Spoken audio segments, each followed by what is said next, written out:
or was it the brakes this time? I don't.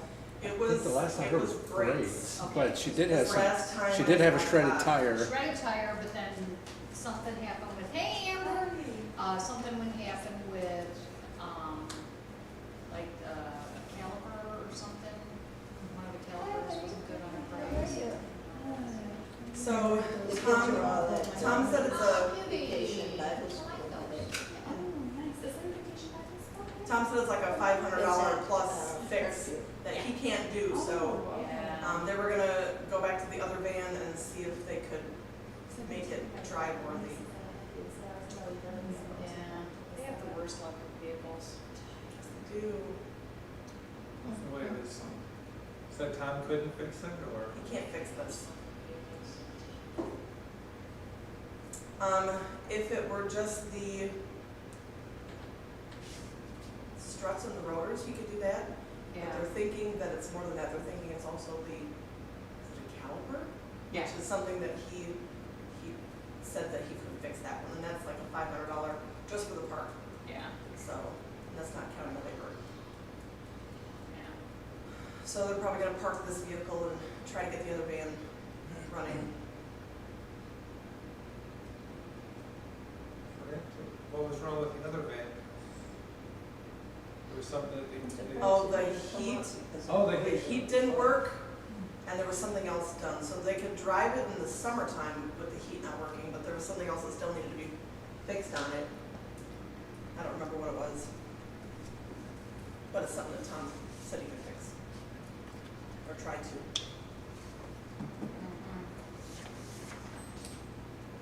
All right, Amber, since the last time you've been here, we spin the wheel. Good luck. That's all I could tell you. We call it the wheel of death. You can always, I'm not kidding either. Well, you can if you want to. She can spin a friend, or spin for a friend, or, Spin a friend? yeah. Hello, Glenn. So let's see. Last week, Chuck, right? You did the prayer. So it's between Glenn and my dad. He's volunteering. He raised his finger. All right, Dad, you got the Dad, you got the closing prayer. Thank you. See how that works? Anderson's not back here. Well, but So I don't know if, unless she's down there at the end with the girls, or, She was walking the dog. but she was here, and then. A few minutes ago, she was heading out. but she was gonna go back until the girls were picked up.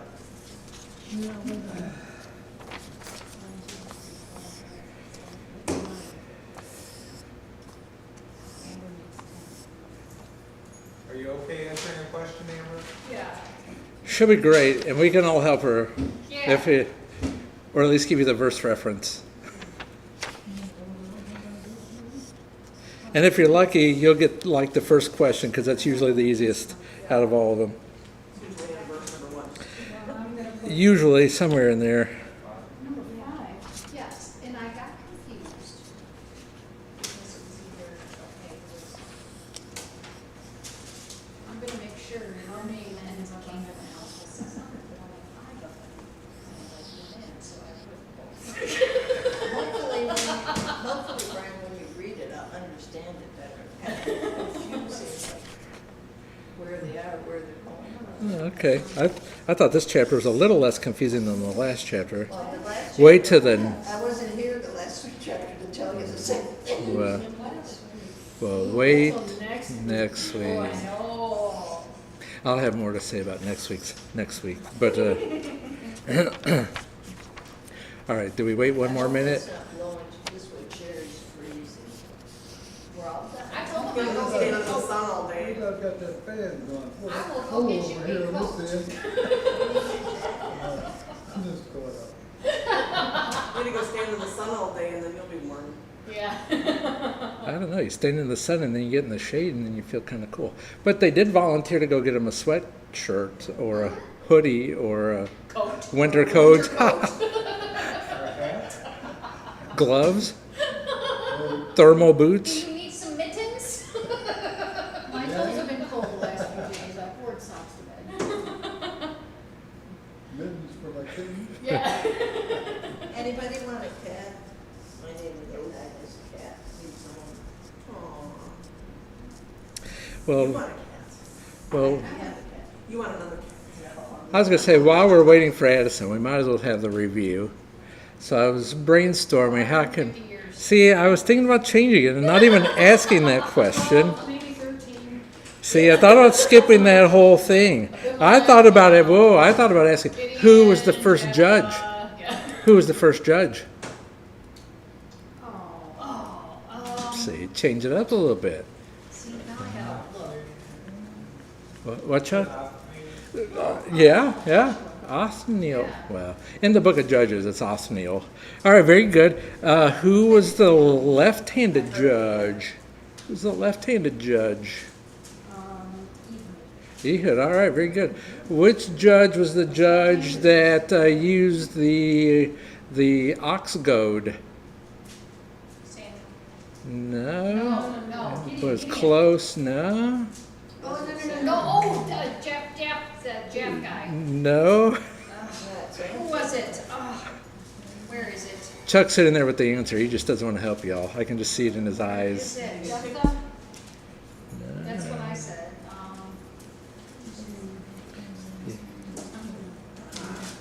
You guys keep thinking with that. I'll turn this do not disturb on. Do I do not disturb on my phone? Yeah. Shamgar. Shamgar. Very good. Very good. All right. Who's the I BLB'd it. who is the lady judge? Deborah. All right. Who helped Deborah? Barak. All right. Great. Who's the next judge? He was the one I heard his name already mentioned. He tested God a few times, and then he was the one that went out and they had the horns and the lanterns, and he had to whittle down the size of his army. All right, excellent. I heard it again. And I also heard, all right, who was Gideon's son? All right, hey, very good. Now we're on a roll. Then there was some minor judges, right? Tola, Jer. I have no questions for those guys. And then there was Jephthah, and then there was a few more minor judges: Ibzan, Elon, Abdon. Who was the very last judge? Samson. All right, very good. Samson, finally. So we all remember Samson. The last chapter that we read about Samson was in chapter 16. But after chapter 16, there's some more chapters, right, in the book of Judges. So we did say something that we've seen throughout the book of Judges, that every tribe was given an inheritance, but along with that came some disunity. Hey, Addison, Catherine's going to spin the wheel, just so you know. Yeah, she's got the wheel. She's got the wheel ready to go, just to take some pressure off of you. But we do know from the book of Joshua they didn't completely conquer the land, and they continuously had some skirmishes. It was also a time of moral and religious decline. All right, throughout the book of Judges, we obviously see that. Samson, again, he was the last judge up until Samuel. We read about him. So the last 5 chapters gives us some more insight into the moral decline of the nation of Israel. I did share this quote from a commentary last week, and it bears worth repeating. It said, "What remains in the book of Judges is not now in chronological order. This is an appendix to the book of Judges as we get into chapter 17, and it tells us basically the moral conditions of the nation of Israel during this time after Joshua, and the stories, some of them take us clear back to the time immediately after Joshua." And end quote. But I would also add something extra to this. It does seem like, and what we're going to look at tonight, had been occurring during the days of Joshua. And I'll share more about that in a little bit, why it may seem to be the case. So in chapter 17, that's where we were at last week. What was the name of the man that he was not like God, even though his name... Micah. All right. What was Micah doing? Bless you. Well, what did he set up? His own religion. All right, he set up his own religion. It was a Images Bits and pieces of everything. household items. yeah. So it was a hybrid. It was a hybrid religion. He wasn't serving the Baals or the Ashtaroths or the other foreign gods. He was still serving God. He was just using the. Making it up as he went. Yeah, I mean, he had an ephod, he had various idols, graven images, those types of things. And he enticed someone to come work with him or for him, a Levite, a Levite who became a priest. Why did he become a priest? Just Because Micah made him a because priest. was Go told. get silver. Micah's like, hey, you need some clothes, you need work, you need food. I'll Well, make pretty you a much because priest. He was from the tribe of Levi, and the Yeah. Levites were priests, so they were designated. But not all, Right, Levites were. right. So, which is a little confusing. So we don't know officially if he should have been a priest or not. But that's maybe for another discussion a little bit later. But anyway, again, it was a worship to God, not to the Baals. And chapter 18, we actually learn what the priest's name was, if you read it carefully. And we'll talk about that later. Also in this chapter, Micah loses everything, doesn't he? To a tribe, another tribe. And this tribe adopts Micah's idolatry. And that's the way I have that subheading here. Well, it says Micah's idolatry. Other Bibles that I was using said they adopt Micah's idolatry. So that's chapter 18 for you. Hopefully it's a little less confusing, Laura, as we get through this. If you got any questions, maybe we can help each other out trying to understand, make sense of what's going on. So this is a continuation of what just happened in chapter 17. So let's read together chapter 18, verses 1 through 26. I'll probably need some oxygen after I read this. But In between. if I collapse, come revive me. Just kidding. I should make a joke of this. All right, verse number 1 says, in those days there was no king in Israel, and in those days the tribe of the Danites was seeking an inheritance for itself to dwell in. For until that day their inheritance among the tribes of Israel had not fallen to them. So the children of Dan sent 5 men of their family from their territory, men of valor from Zorah and Eshtal, to spy out the land and search it. They said to them, go search the land. So they went into the mountains of Ephraim to the house of Micah and lodged there. While they were there at the house of Micah, they recognized the voice of the young Levite. They turned aside and said to him, who brought you here? What are you doing in this place? What do you have here? He said to them, thus and so Micah did for me. He has hired me, and I have become his priest. So they said to him, please inquire of God that we may know whether the journey on which we go will be prosperous. And the priest said to them, go in peace. The presence of the Lord be with you on your way. So the 5 men departed and went to Laish. They saw the people who were there, how they dwelt safely in the manner of the Sidonians, quiet and secure. There were no rulers in the land who might put them to shame for anything. They were far from the Sidonians, and they had no ties with anyone. Then the spies came back to their brethren at Zorah and Eshtal, and their brethren said to them, what is your report? So they said, arise, let us go up against them, for we have seen the land, and indeed it was very good. Would you do nothing? Do not hesitate to go and enter to possess the land. When you go, you will come to a secure people and a large land, for God has given it into your hands, a place where there is no lack of anything that is on the earth. And 600 men of the family of the Danites went from there, from Zorah and Eshtal, armed with weapons of war. Then they went up and encamped in Kirjath Jearim in Judah. Therefore they call that place Manna Dan to this day. There it is west of Kirjath Jearim. And they passed from there to the mountains of Ephraim and came to the house of Micah. Then the 5 men who had gone to spy out the country of Laish answered and said to their brethren, do you know that there are in those houses an ephod, household idols, a carved image, and a molded image? Now therefore consider what you should do. So they turned aside there and came to the house of the young Levite man, to the house of Micah, and greeted him. The 600 men, armed with their weapons of war, who were of the children of Dan, stood by the entrance of the gate. Then the 5 men who had gone to spy out the land went up. Entering there, they took the carved image and the ephod, the household idols, and the molded image. The priest stood at the entrance of the gate with the 600 men who were armed with weapons of war. When these went into Micah's house and took the carved image, the ephod, the household idols, and the molded image, the priest said to them, what are you doing? And they said to him, be quiet, put your hand over your mouth, and come with us. Be a father and a priest to us. Is it better for you to be a priest to the household of one man, or that you be a priest to a tribe and a family in Israel? So the priest's heart was glad, and he took the ephod, the household idols, and the carved image, and took his place among the people. Then they turned and departed and put the little ones, the livestock, and the goods in front of them. When they were a good way from the house of Micah, the men who were in the houses near Micah's house gathered together and overtook the children of Dan. And they called out to the children of Dan. So they turned around and said to Micah, "What ails you that you have gathered such a company?" So he said, "You have taken away my gods, which I made, and the priest, and you have gone away. Now what more do I have?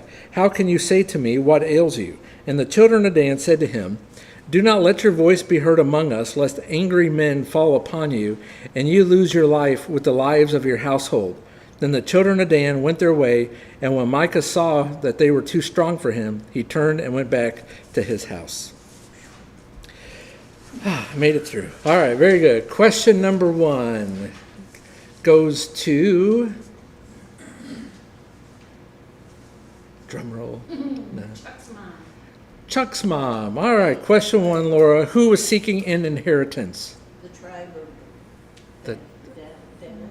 Danites. All right, so the tribe of Dan, the people of Dan. All right, verse number 1. All right, very good. So did you notice how many kings were there in this day and time? Well, there were no kings, right? So it's a little bit of anarchy. Something that should be kept in mind is that in Joshua 19, verse 40 through 48, the people of Dan had received their inheritance. So some people say, well, is this a contradiction? Because it says they, in those days, they were seeking an inheritance. Joshua 19, right, written before, says they had received their inheritance. All right, so pulpit commentary says, as long as any part of the tribe was not settled, the tribe in its unity was still seeking a settlement. And so Judges 1 verse 34, in Judges 1 verse 34, you read about the fact that the Amorites prevented the people of Dan to come out of the hills. Remember that? They were in the hills, they were trying to come down into the valley, and they were prevented from taking the land. And then what follows in chapter 18 here of Judges is really a detailed explanation of Joshua chapter 19, and explaining how they took the land, how they got their inheritance. And if you remember this handy dandy map, everybody remember this map that we handed back when we were going through Joshua? And we noticed that Joshua's here, right? So that was the original land that they were given. But then what about up here? So they migrated north and to the east a little bit. And so Judges 18 is an explanation of how they ended up going from down here to up there, because that's where Laish is. And keep that city name in mind for a little bit later. So that was important to keep in mind. So it does cross-reference back to Joshua 19. They failed.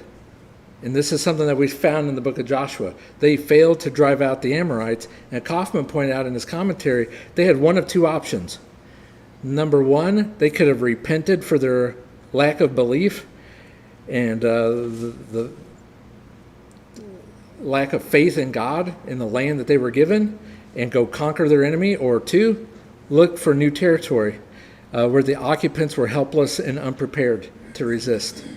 And that's exactly what they find later on. So they chose the wimpier way of out of the two options. All right. Anybody have anything extra, or did everybody get that question correct? Amber. I'm just picking on Amber. Her sheet's still blank. Anyway, all right. So is the Danites, verse number 1. All right. Question number 2 goes to. I think she's pointing at herself.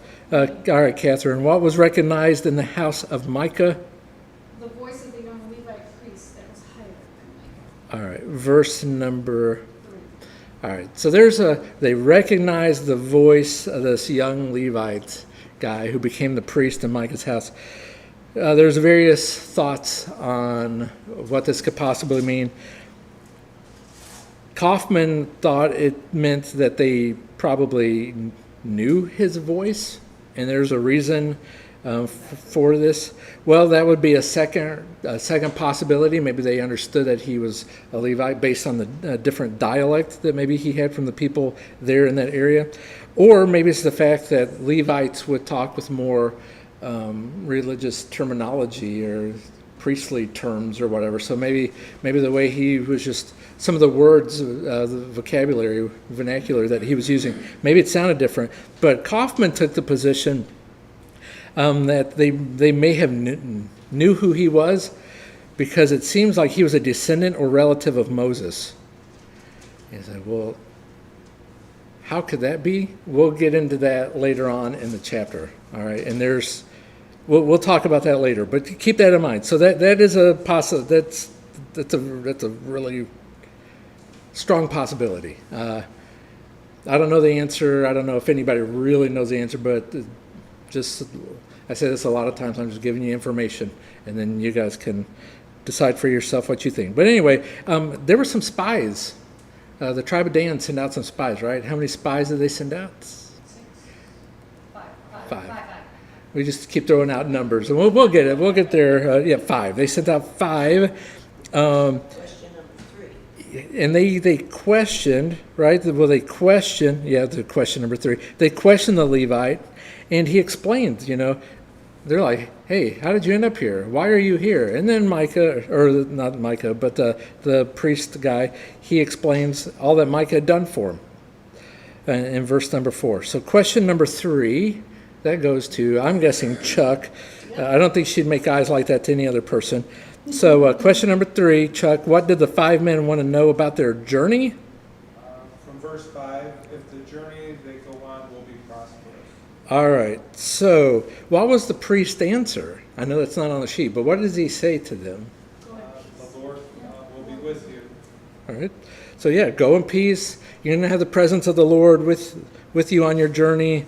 That's verse number 6.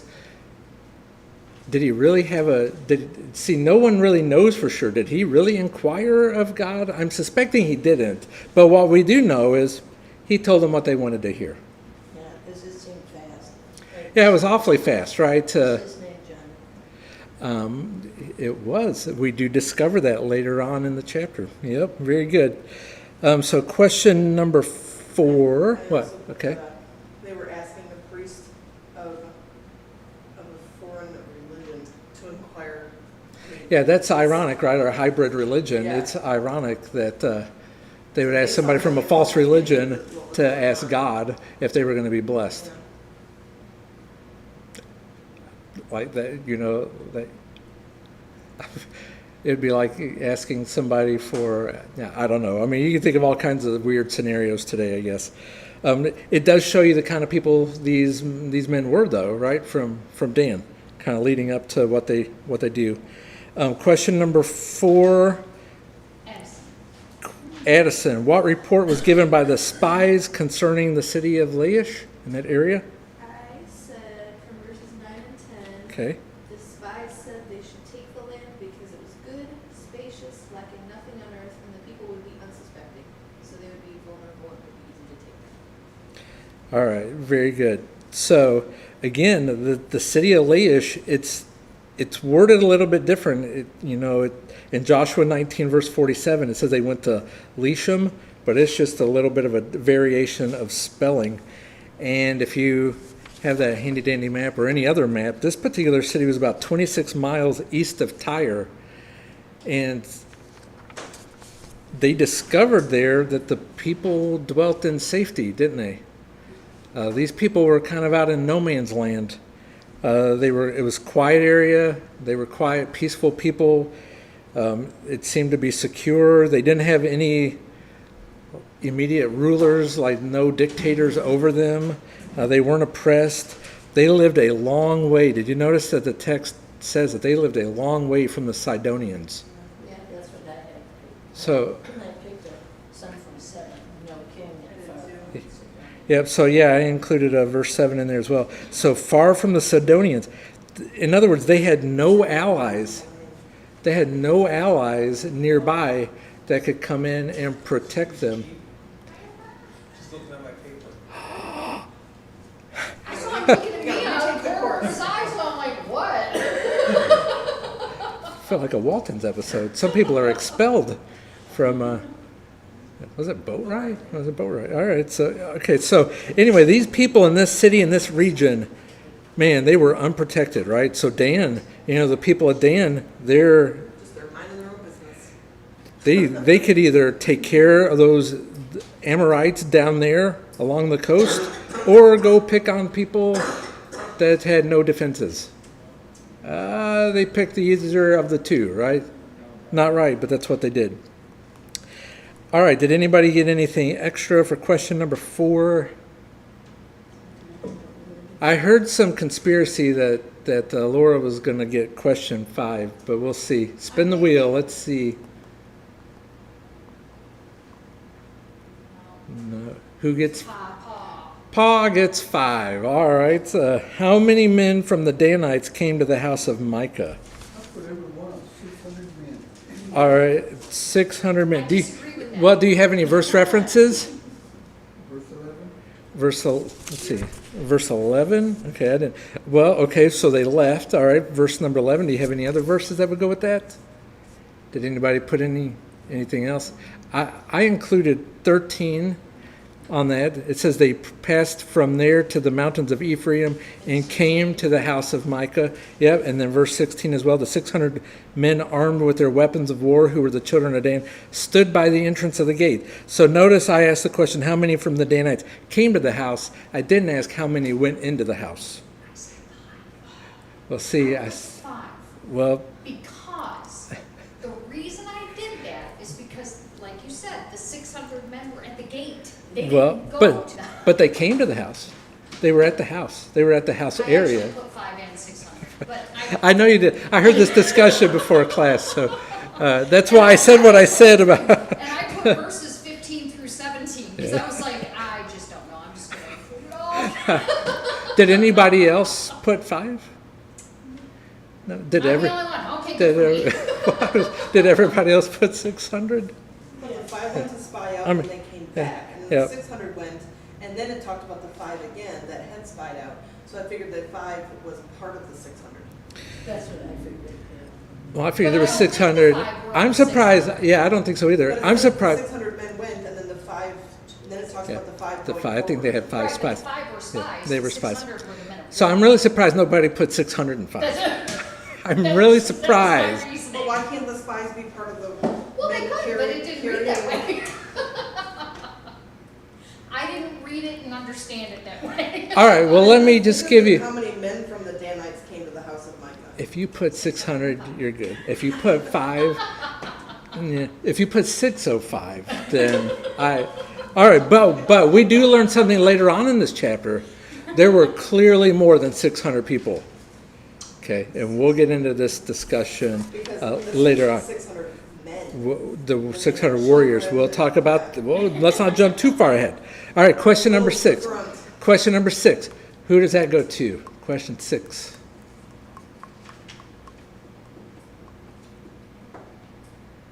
Amber. Oh, yeah. All right, Amber. Amber's ready for this. What did the armed men take from Magda's house? Yeah, what did the armed men take from my... Okay. What Whoa, chapter? verse 18?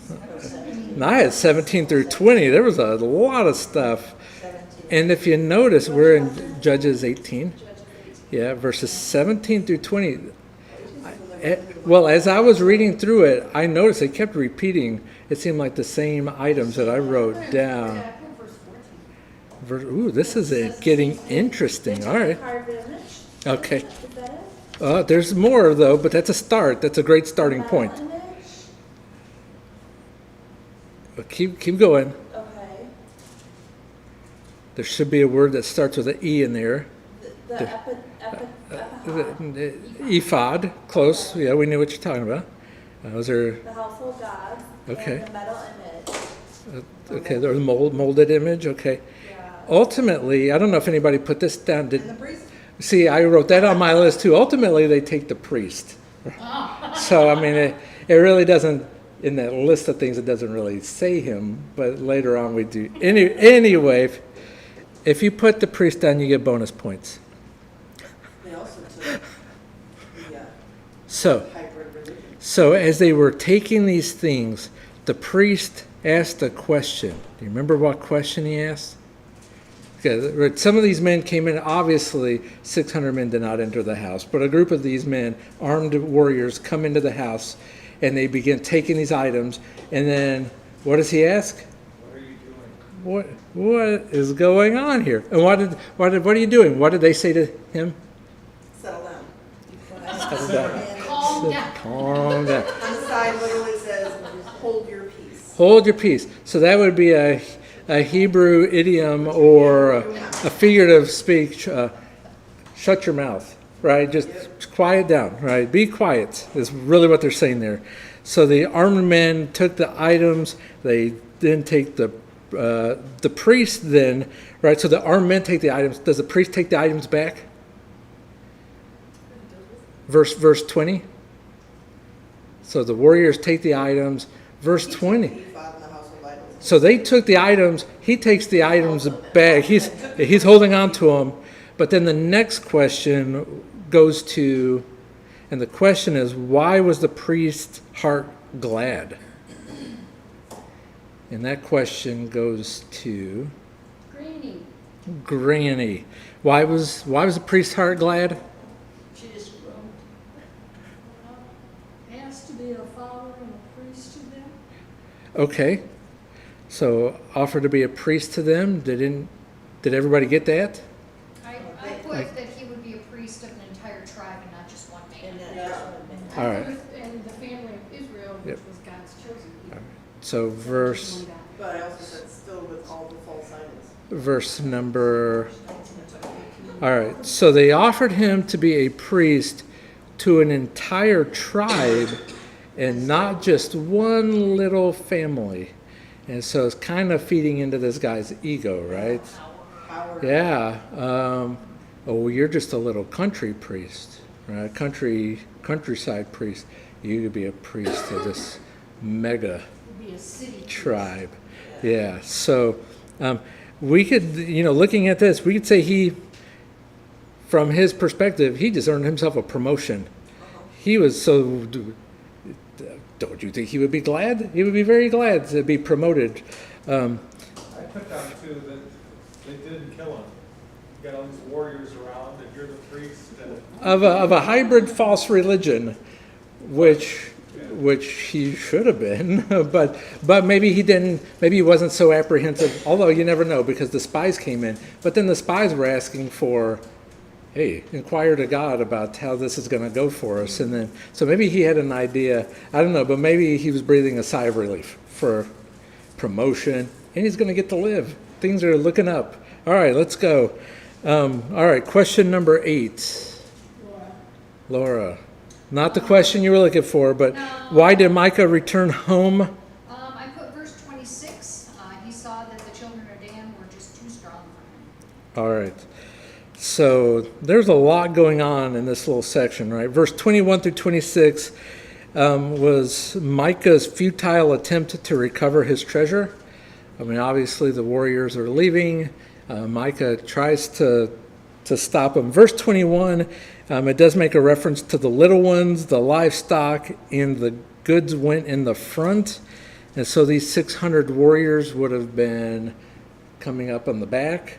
So it seems like they were anticipating Micah doing something. So they were trying to protect the people in front.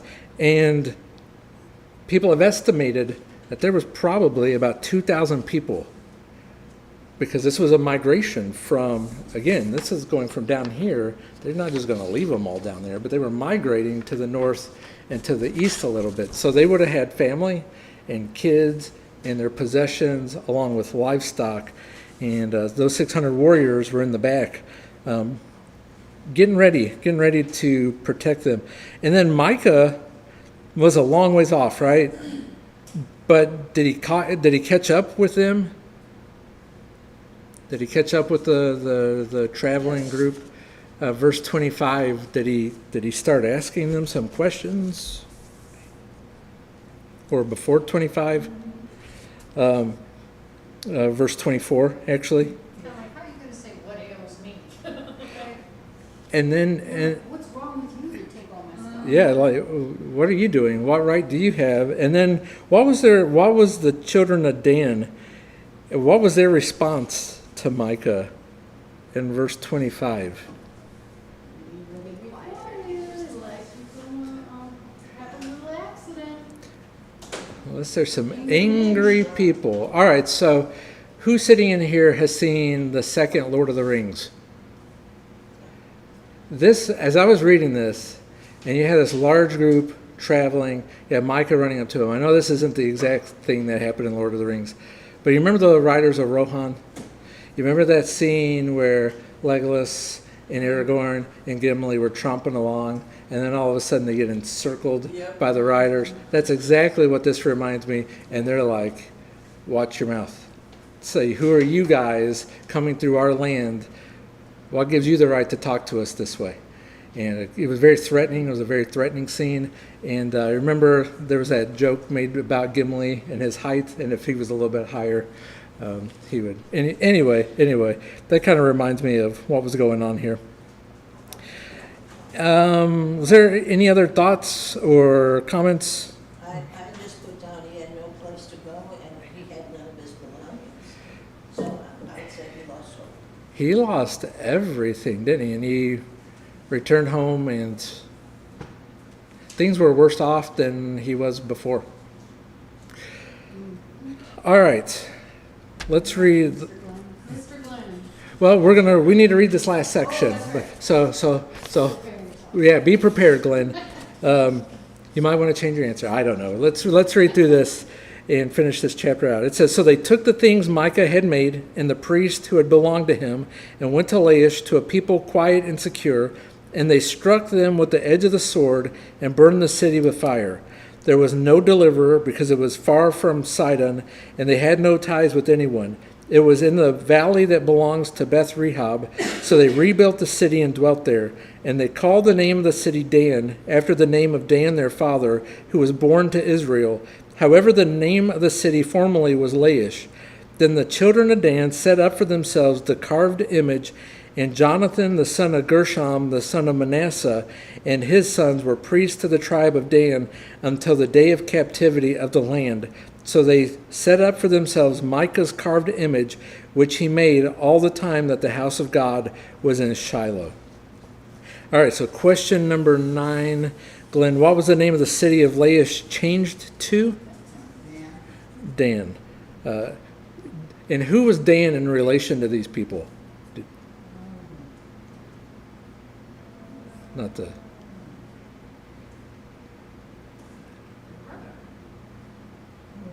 Well, their father. All right, so their father. He was the head of the tribe. Let's see, verse number... What verse did you get your answer from, Glenn? 29. All right. So 29, they called it after Dan, their father. So it'd be like grandfather, maybe great-grandfather. So they set up this image that Micah had made, right? Verse number 31. They were setting up a place of idol worship. The city of Dan being that far north, it continued to be a place of idolatry and idol worship. You can even read about the idol worship in 1 Kings 12, verse 26 through 30. And one of the reasons why they wanted to keep the cities to the north with idol worship was because later on, after Israel split, they were afraid that the Israelites were going to go back to Jerusalem and worship and be like, oh, we're going to stay down in the southern tribes. So they set up this place of religion further north. And did you catch that all the while that the house of God, the temple, or the tabernacle, not the temple, but the tabernacle, where was it located? It's The last word of... Shiloh. Yeah, so it wasn't like they didn't have a tabernacle. It wasn't like they didn't have a place to worship. It was set up there in Shiloh. And we talked about how the tabernacle was important to the Israelites in the book of Joshua, right? They set up that, at least temporary, down there in the Shiloh area. All right, so did we learn what the priest's name was? Jonathan, all right. And here's another question. Well, before I get to that second question, there is a marginal footnote where it says that he was the son of Gershom. Hey, Addison, do you have your Bible open to verse 30? Yeah. Can you read that? And the people of Dan set up a carved image for themselves, and Jonathan, the son of Gershom, son of Moses, and his sons were priests to the tribe of the Danites until the day of the captivity of the land. All right. So did you notice how the ESV says the son of Moses as opposed to Manasseh? And this is where people are like, they would have recognized him from being a relative of Moses. Now you say, well, why does this say Manasseh? Why does that say Moses? There is in the Hebrew language, they have superscripts, and there's one little superscript that's a little bit different, and because they use kind of, I'm going to say like it's more like an image as opposed to we have letters, and they have this little superscript in there. So depending on how the interpreter or the manuscripts that they used, you have the ESV that says Moses. You have the Legacy Standard Bible that's being more popular nowadays. It uses the word Moses. The American Standard Version in 1901 says Moses. The New English Translation uses the word Moses. If you were to look at the Greek Septuagint version of the Old Testament, they translate it as Moses. That's what it says here, and the Vulgate, Yep. Latin Vulgate. Yeah. So various translations. So that's why it could be a real possibility that he was related to Moses. And if that's the case, then this would tell us that this occurred during the time of Joshua. And that would explain that migration. And so we know the people of Dan were in one location, then all of a sudden they're in another location. And so Judges 18 gives us the explanation as to a little bit more insight into what was going on in that area. Does that make sense? Yeah. All right. So I also have so there's Manasseh and Ephraim, the sons of Joseph. So, Okay, that's a little bit different, but no, I think- that's just on the side. yeah. All right, very good. Bonus question. Has everybody answered it? Jody had this 10. Well, 10. Oh, I'm sorry. Did we skip 10? Well, no, 10. What was? Yeah, we answered 10, right? Jody, you're the last one. Yep. So I got the bonus? No, you did number 10. Okay, so what did the children of Dan set up? They set up Micah's carved images, when the house of God was in Shiloh. All right. Verse Very- 30 and 31. Yeah, very good. So, Couldn't read my writing. so I skipped ahead a little bit. But they set up that carved image, right? The image that Micah had made. Yeah. I thought that's kind of interesting. Micah's carved image, which he made, people could argue that. Did Micah make it? Well, if he gave the money to somebody to make it, then didn't he make it? So he had it made anyway. It's just vernacular. All right, very good. Anybody get anything different for question 10? I jumped ahead a little bit there. Sorry about that. It's okay. So I added all the names back and I spun the wheel to see who gets the, Yeah. Who gets the bonus? Pa? Pa gets the bonus.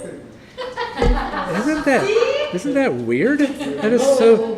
I think it's been a couple of weeks, but that's kind of strange. So, Dad, how many hands are in this chapter? 2 hands, All right. Do you have the verse references? 10 and not 2. All right. Excellent. Did everybody get that? One hand. Well, that's potato. Did everybody get that? Oh. Well, just curious, which verse did you? I have verse 10. Verse 10. All right. I didn't see that. Because Gotcha. it says hand. All right, so you're not alone. All right, very good. Anybody have any thoughts, questions, comments?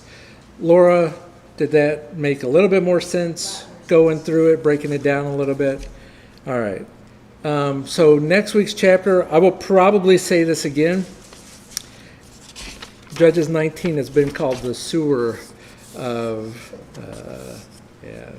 Anyway, well, it's really weird. It's sad. I have an issue